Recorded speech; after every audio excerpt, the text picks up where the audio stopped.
வணக்கம் நண்பர்களே, இனி ஒரு மாலை வணக்கத்துடன் உங்கள் ஒரு நண்பன். நம்ம இப்போது போட்டிருக்க இந்த வீடியோ செம்பறி ஆடு மேய்க்கிற அந்த ஒரு வீடியோ எடுத்து போட்டிருக்கோம். முன்பொரு காலங்கள் ஆடு மாடு மேய்க்கிறது அது ஒரு கிராம தொழிலாக இருந்தது.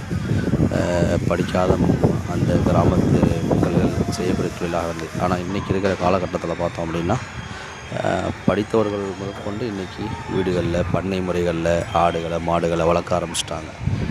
இது எதை நோக்கி போகுது அப்படின்னா, மீண்டும் நாம் பழைய ஒரு தற்சார்பு வாழ்க்கை முறை முன்னேற்றத்தை நோக்கி போகுது. ஆக எந்த தொழில் செய்தாலும் அதில் நம்மளுக்கு கேவலம் இல்லை. செய்யக்கூடிய தொழிலை விரும்பி அதனுடைய நுணுக்கங்களை அறிஞ்சு அதை சரியான ஒரு திட்டமிடுதலோடு செய்யும்போது அந்த தொழிலில் நமக்கு வெற்றி கிடைக்குது. அதன் மூலமாக பல பேருக்கு வேலைவாய்ப்புகள் வழங்கக்கூடிய வாய்ப்பும் கிடைக்கிது. சுயதொழில் செய்யும் வருமானம் காப்போம். நன்றி, வணக்கம். உதவும்.